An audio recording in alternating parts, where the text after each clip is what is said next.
இன்றைய தியானத்திற்கான சிந்தனை துணுக்குகள். கன்னி மனது தேவை. இதோ ஒரு கன்னிகை கர்ப்பவதியாகி ஒரு குமாரனை பெறுவாள். மத்தேயு 1:23. கிறிஸ்து நம் மூலமாக வெளிப்படுத்தப்படுவதே நம்முடைய ஜீவியத்தின் நோக்கமாகும்.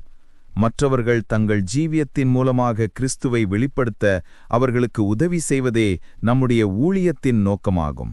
நம்முடைய அழைப்பின் முக்கியமான நோக்கங்கள் இவைகளே. நிலத்தில் விதைக்கும்படி சென்ற விதைக்கிறவனைப் போல் நாம் இருக்கிறோம். அந்த விதை ஒரு அம்சத்தில் கிறிஸ்துவை ஆகும். மற்றவர்களுடைய இருதயங்களில் நாம் கிறிஸ்துவை விதைக்கிறோம். ஒரு நபர் கிறிஸ்துவைப் போல் ஆகும்படி நீங்கள் அவருக்கு உதவி செய்வீர்களாயின் அந்த நபர் வேறொருவருக்கு அப்படிப்பட்ட உதவியை செய்வார். அவர் மற்றொருவருக்கு அப்படியே உதவி செய்வார். இவ்விதமாக நம் மூலமாக கிறிஸ்து பலுகி பெருக வேண்டும். உங்களுடைய சுபாவத்தின் மூலமாக நீங்கள் கிறிஸ்துவை வெளிப்படுத்துகிறீர்களா? ஒரு கன்னிகை கர்ப்பவதியாகி ஒரு குமாரனை பெறுவாள். ஒரு கன்னி மனதில் மட்டுமே கிறிஸ்து உருவாக முடியும்.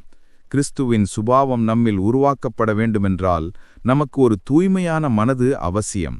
நாம் பூரணமான தூய்மையை அடைந்து கொள்ள வேண்டுமென்றால் நமக்கு பெரிதானதோர் ஏக்கமும் தாகமும் அவசியம். சாராள் மிகவும் வயது முதிர்ந்தவளாயிருந்தாள். தனக்கு ஒரு பிள்ளை பிறப்பதென்பது அசாத்தியமானதென்று அவள் எண்ணினாள். சில வேளைகளில் நாம் சாராளைப் போல் இருக்கக்கூடும்.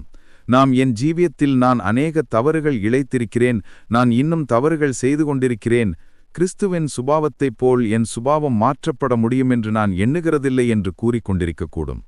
இல்லை, நாம் நம்முடைய நம்பிக்கையையும் விசுவாசத்தையும் விட்டுவிடக்கூடாது. கிறிஸ்துவின் சுபாவம் உங்களில் உருவாக்கப்படுதல் என்பது ஒருபோதும் அசாத்தியமானதே அல்ல. நீங்கள் உங்கள் எண்ணங்களிலும் கூட ஆழமான தூய்மை வேண்டுமென ஏங்குவீர்களாயின் பரிசுத்த ஆவியானவர் உங்கள் மேல் வந்து கிறிஸ்துவை உருவாக்கும் வேளையை உங்களில் செய்வார். கர்த்தர் உங்களை ஆசீர்வதிப்பாராக.